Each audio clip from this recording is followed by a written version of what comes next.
And my question is, can psychologists read minds? This is Utkarsha, and I'm a counseling psychologist and the founder of the Coping Central, which is a mental health organization. And I'm Tina. I'm also a counseling psychologist at the Coping Central. And this is the Shrink Shake Pod. We're both shrinks, and we like to shake things up. So we're here. Tina, why did we even start this podcast? I think this came out of a lot of drives and a lot of yapping. And like just literal drives, guys, not the motivational kind. It's literally just driving around, yapping, and deciding to have this podcast. And we would just be driving and talking, and a lot of times we would think, wouldn't it be fun if we had an audience to this? Because I am sure our conversations are at least worth some audience. Some audience. There were like 5 people. We hope to have more than that. But maybe. Let's get into it. Yeah. Oh, before getting into it, I think we should also just have like a disclaimer in place. Yeah. This podcast in no way, shape or form is a replacement for therapy. But if you do need therapy, we're here. We're a team of 6 people and we offer mental health services, couples counseling, individual therapy. And you can reach out to us at the Coping Central on Instagram, and our email is in the description below.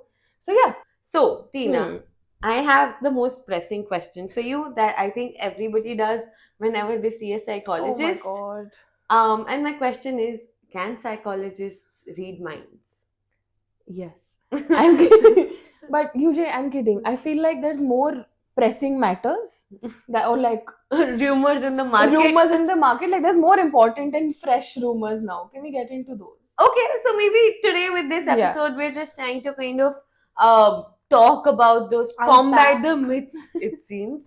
Yeah, so we're just going to talk about some of the misconceptions related to therapy that are there and just kind of unpack them, see where they come from, and give you a more insider perspective. Yeah, to therapy, because therapy can look like this mystified bubble, no? Like, yeah, what happens in therapy? Yeah, I think one of our major sort of aims from this podcast is to work on not having therapy as this mystified thing that just exists inside the rooms. We talk about therapy, we talk about mental health, and we just kind of make it more casual. Accessible? Oh. Yeah, accessible. Accessible is the word. Yeah, okay. Yeah. So, talking about the first question, I have it.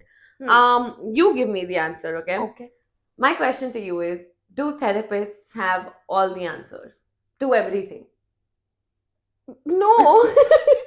I feel like just that question gave me so much pressure. Therapists do not have the answer for everything. I think there's just this unsaid notion, no, that you're an all-knowing therapist, that you're perfect and you will sort of have the right answer to all the problems and all of that.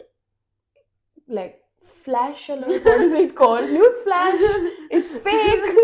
But also, like, what I was thinking about, what are all the questions that we have to have the answers to? Like, exactly. Where are the questions? Is there like a directory that we should have access to? Like, I don't know. Like, I think it's so many times it also goes, oh, you only go to a therapist to find answers to everything. And I don't know, what are those answers? I honestly have no clue, because there's then this assumption that we're all trying to solve a problem at all times. Like you're a math workbook exercise. Yeah, that's a good one. Yeah, that's a good one. Thank you. But essentially, therapists don't have answers to all the problems, because we're also people at the end of the day. So if people can have policies, how are therapists exempted from it? Yeah, and I feel like when it comes to just like problem solving, or when it comes to just like, talking about people and talking to clients and people we work with, I think a lot of our understanding, of course, comes from some knowledge that we gain from formal education, but so much more than so much more in bring back articulation. Please, to be articulate. I feel like we learn so much more from people and their stories than we do from the books that we probably study from. And having the answers to the questions really comes from the lives that are in front of us, the stories that come to us in the therapy room, and just then just figuring out, making meaning of it like together. A remix. Like, it's true. It's true. It is remixing. It's like you bring your reality and then we remix it with what we and it's know. a marriage. It is. It is a marriage. So therapy is not having all the answers. Absolutely it's, not. It's a merger, a marriage. A marriage. A marriage of some knowledge we have about the human brain, behavior, body with your lived Yeah, experiences. and who's sitting in front of you? Yeah. It's really important to be present with them. And if someone's telling you they have all the answers, They're not the they're not therapist being you go to. honest. Yeah. I mean, no. So I mean, yeah. therapists don't have all the answers. I feel like we also fumbled a lot with this answer. So that just proves. Bring back articulation for I the will love try to of be more life. But More- also, yeah, like if I could add one last thing to it, it's that one of my most liberating moments as a therapist was to tell a client that, oh, I don't know. Yeah. And that brought us together and Yeah. that brought us really close. So, yeah, if there are any therapists watching this, don't be afraid to tell your clients that, hey, I might not know.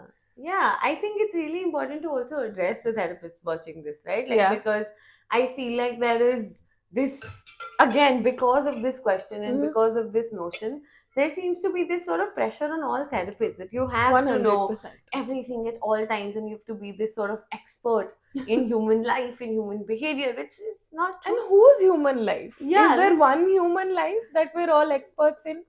Nah, bit much. It's a bit much. It's It's quite a lot. It's a lot to expect from a therapist, from Yeah. yourself, from anybody around you. So I think therapists help you make meaning of experiences, Yeah. experiences that you live in your life Yes. with people you know.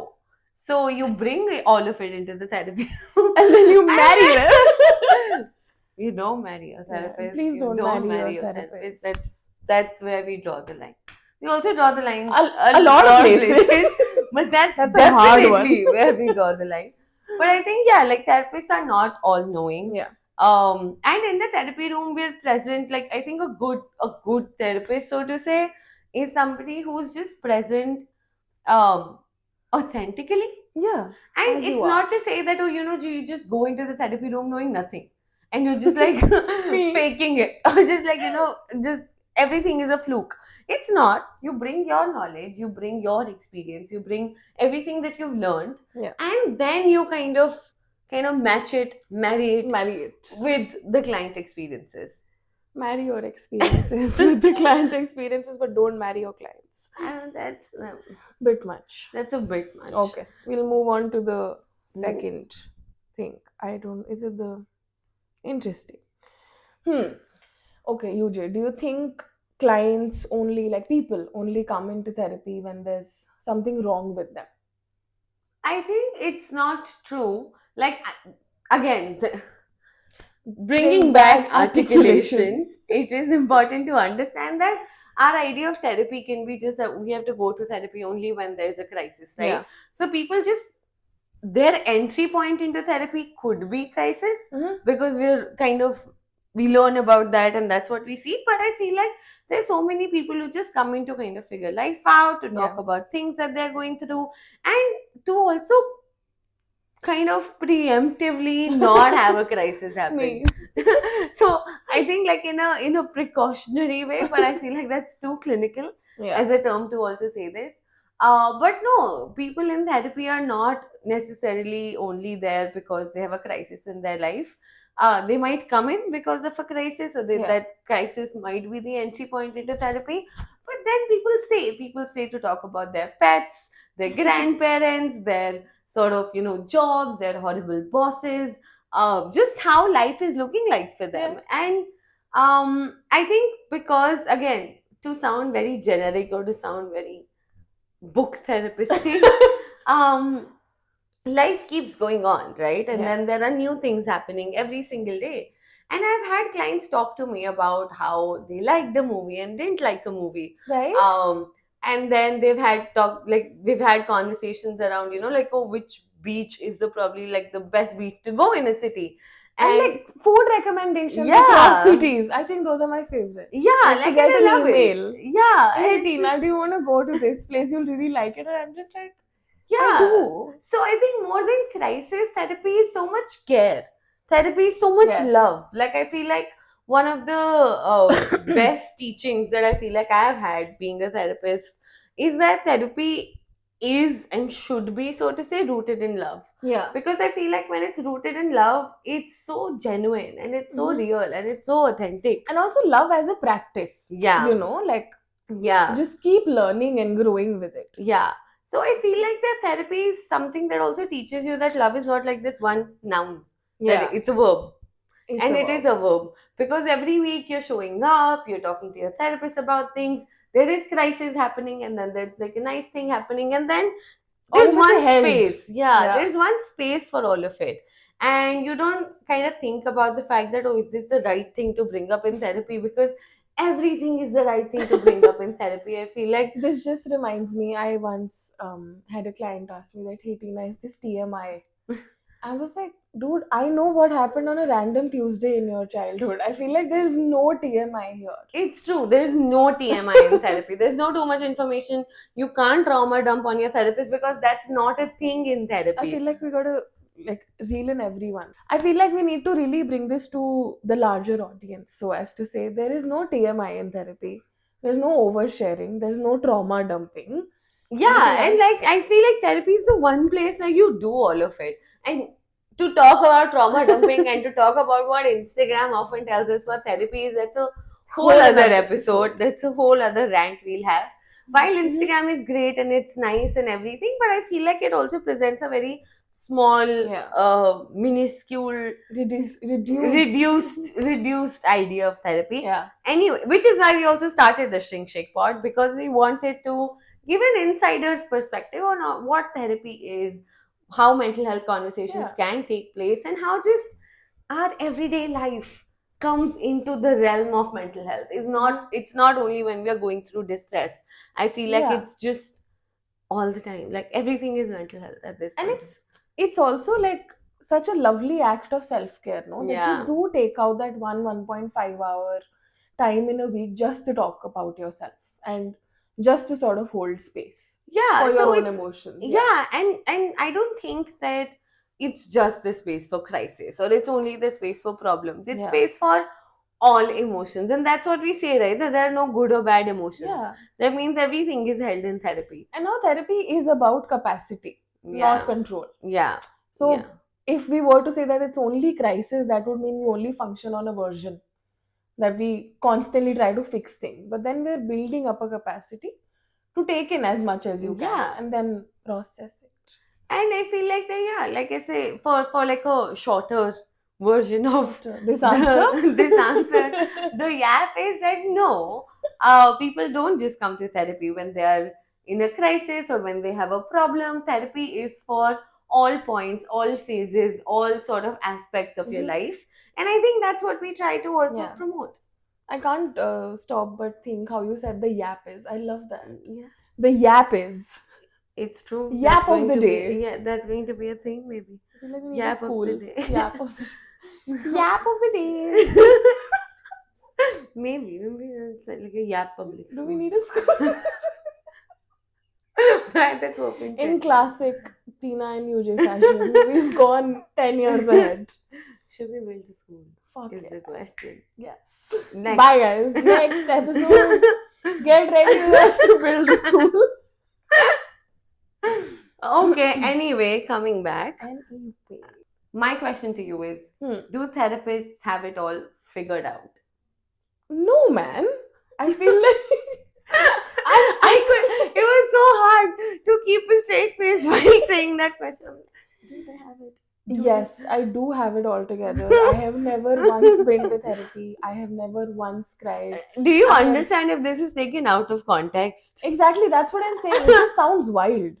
No one has it all together. I feel like that is such a heavy and such an unrealistic expectation to place on anyone, that you have it all together. And I think one of the biggest principles that come across in therapy is that you mirror your client, no? That whoever's sitting in front of you, you end up mirroring their behavior to sort of have this transcendental understanding going on. I'm using too many words. Transcendental. I don't know if that's the word. Transcendental. Bring back articulation. Yes. But essentially like a spectrum of being, right? With your client. So then if you're assuming that, okay, I will have it all together, then are you also expecting your client to have it all together? Yeah, and that's such an important point because Yeah. if you're expecting that you have to, as a therapist, I have to have it all Yeah. together, then I'll also probably work with the client to getting them to have all Yes. together, which is an impossible sort of a goal for anybody at this point of time. And what is having it all together? Is it only feeling good emotions, only happy, joy, exhilaration, whatever it might be? But then what do we do with all the bad emotions? Where does sadness go? Where does anger go? Insert inside out emotion. Yeah, and I feel like that's the thing that you can't, I don't know what together is. And where do you have it? Like, do you store it in a bag? Do you keep it in the cupboard? Like, I don't know. It's wild. Like, just the idea of having it all. I feel like it's also coming from a place where it's Yeah. just like, oh, you should be sorted, and you should Stable. not feel any emotion at all. Sure. And No that's- emotions 2025. Wait, I just laughed shit, sorry. We've just felt like 50 emotions while since you Isn't started. being stoic an emotion as well? I know. So like if you're not feeling any Yeah, emotion, the lack of a feeling is a feeling in itself. yeah, because it's not there and you can get to what you want by knowing what you don't have. That's a lot. That's a lot. I can just call my therapist. But no, anyway, coming back to the question. Bringing back articulation. No, I don't think therapists have it all figured out. Bro, it was my question. Right? Sorry. Go on. Go ahead. Go ahead. I added my 2 cents. You add your 1 rupee, whatever. I was just asking for the 2 cents. Damn. Girl, I can give you a flower. Sure. I'm not taking it out. Relax. Anyway, but I don't think therapists have it all together. What does it even mean to kind of have it all together? And also, I think what this kind of brings this pressure in is also the fact that then there is just so much, I don't know, fakeness that can come in therapy. Yeah, like you could fake it as a therapist and then you're just faking it as a client and then no work is being done. I'm like I can pretend that, oh, my life is great and Yeah. I'm sitting in front of you on this high horse, Mhm. and the client will feel the pressure to be like, oh, but why am I coming in with this crisis then? And then there's just so much distance between me and the people I'm working with. Yeah.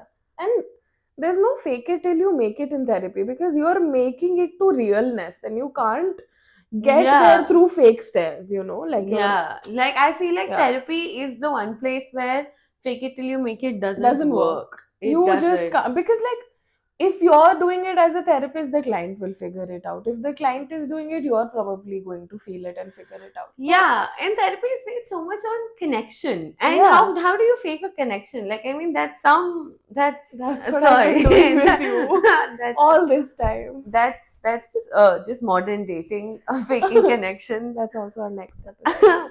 But yeah, I think that's also what gets you in therapy, faking connection. So why do you Yeah. want to do it in therapy? In therapy. Yeah. So yeah, essentially the yap is that therapists don't have it all together. Yeah, and we're as messy gets, for what it's worth. And if you even have it all together, it's quite boring, no? Like, if you have all together, then what are you working towards? Then you Yeah. just wake up every day and like, great, I'm so happy with my life.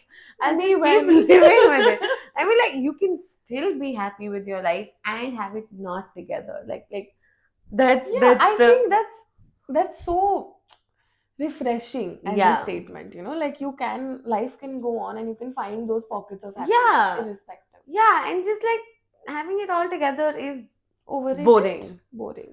It is quite Boo. boring. Can we Boo. boo it? So anyway, moving to the next question. I might have a question for you on there.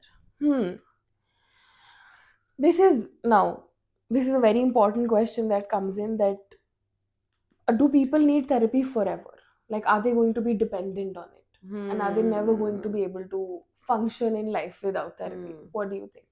I understand where the fear could come from, because I feel like, again, there's so much just like misinformation about therapy that's just been there. Yeah. But the short answer is no. People are not dependent on therapy forever.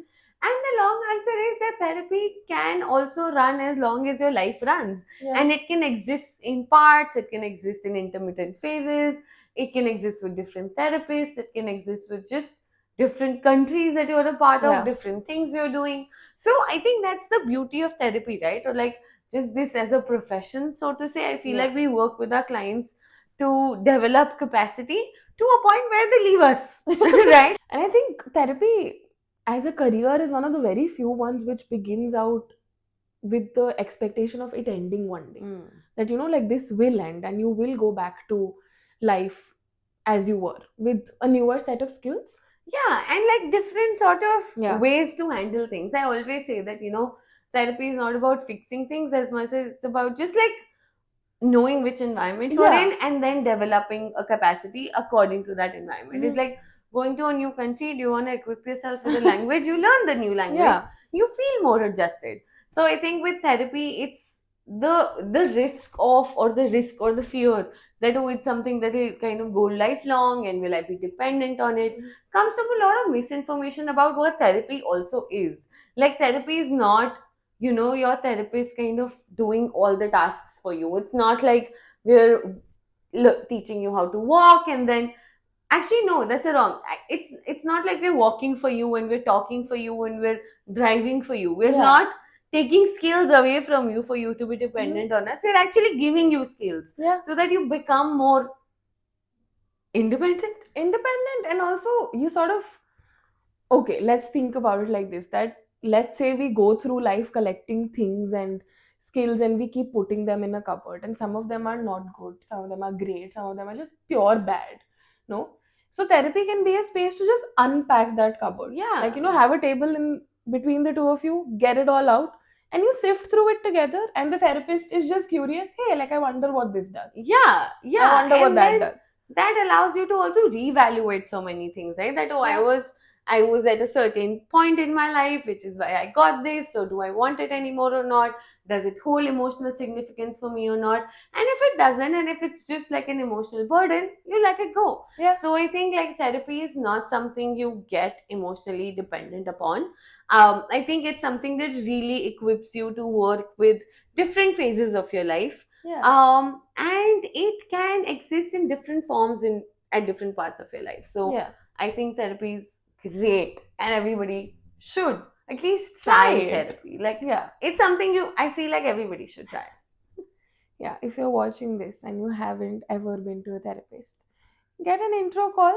Not saying you have to get it with us. This is by no way, shape, or form a Like a marketing self-promotion, self-promotion. Any therapist. Talk. Yeah, whoever See how fits it goes. with you. Yeah. Yeah. I think it's very sweet. Okay. So now I have the last question, and I Yeah. feel like this is my favorite one because of how much I disagree with it. But it talks about that, okay, will a therapist validate everything you say? I love that. No, It's my favorite absolutely question. not. I'm going to look into every single camera we have on here. No. And if a therapist is doing that, reconsider. Maybe. Just like Think why is that happening? I think people can often think of therapy as this bubble that exists outside of the real world.